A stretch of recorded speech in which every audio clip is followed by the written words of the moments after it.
नमस्कार दोस्तों, आप सभी का रोचक कथाएं में स्वागत है। आज मैं लेकर आई हूँ भीमा अष्टमी व्रत कथा। माघ मास के शुक्ल पक्ष की अष्टमी को पड़ने वाला यह व्रत भीमा अष्टमी के नाम से प्रसिद्ध है। गंगा पुत्र भीष्म ने इसी तिथि को जब सूर्य उत्तरायण हुआ तो प्राण छोड़े थे, उनकी याद में यह पर्व मनाया जाता है। हर हिंदू को चाहिए कि इस दिन भीष्म पितामह के निमित्त कुश तिल जल लेकर तर्पण करें। जिसके माता पिता जीवित हैं, यदि वे तर्पण करते हैं तो उन्हें सुंदर और गुणवान संतान प्राप्त होती है। इस दिन सुबह किसी सरोवर या नदी में स्नान करना चाहिए, अन्यथा घर पर ही स्नान कर भीष्म पितामह के निमित्त हाथ में तिल जल आदि लेकर अपशब्द और दक्षिणामुख होकर यह मंत्र पढ़ना चाहिए और भीष्म पितामह को जल देना चाहिए। ऐसा सभी को अवश्य करना चाहिए। ऐसा करने से सभी पाप नष्ट हो जाते हैं। भीमा अष्टमी व्रत कथा इस प्रकार है। पौराणिक कथा के अनुसार भीष्म पितामह की असली नाम देवव्रत था। वे हस्तिनापुर के राजा शांतनु के पटरानी गंगा के कोख से उत्पन्न हुए थे। एक समय की बात है, राजा शांतनु शिकार खेलते खेलते गंगा तट के पार चले गए। वहां से लौटते वक्त उनकी भेंट हरिदास केवट की पुत्री मत्स्यगंधा सत्यवती से हुई। मत्स्यगंधा बहुत ही रूपवती थी। उसे देखकर शांतनु उसके लावण्य पर मोहित हो गए।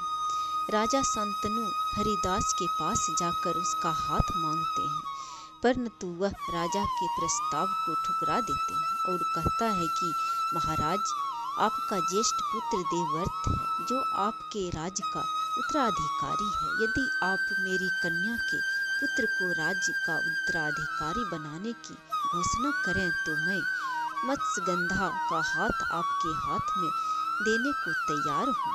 परंतु राजा शांतनु इस बात को मानने से इनकार करते हैं।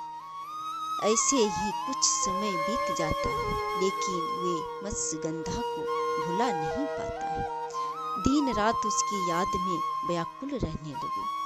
यह सब देखकर एक दिन देवव्रत ने अपने पिता से उनकी व्याकुलता का कारण पूछा। सारा वृत्तांत जानने पर देवव्रत स्वयं केवट हरिदास के पास गए और उनकी जिज्ञासा को शांत करने के लिए गंगा जल हाथ में लेकर शपथ ली कि मैं आजीवन अविवाहित ही रहूंगा, कभी विवाह ही नहीं करूंगा।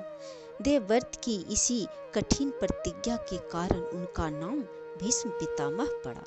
तब राजा शांतनु ने प्रसन्न होकर अपने पुत्र को इच्छा मृत्यु का वरदान दिया।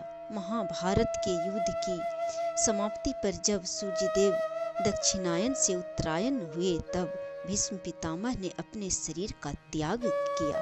इसलिए माघ शुक्ल अष्टमी को उनका दिवस मनाया जाता है।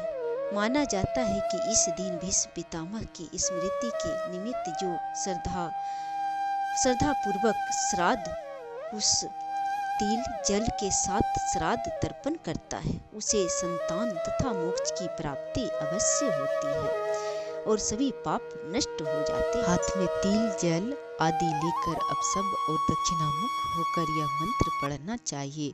व्याघ्रपद गोत्राय संकृत परवराय चह गंगा पुत्राय भीष्माय सर्वेदा ब्रह्मचारिणे भीष्मः सन्तन्वे वीरः सत्यवादी जितेन्द्रिये अभिरवानाय अभिर्भिदर्वापनोतु पुत्रपौत्रोचितं क्रियामु। इसके बाद फिर इस सब होकर निम्न मंत्र को पढ़कर भीष्म पितामह को अर्घ देना चाहिए। वसुनाम अवतराय संतनो रातमिजाय चह अर्घ ददामि भीष्माय अबालम ब्रह्मचारिणे। जय श्री हरि।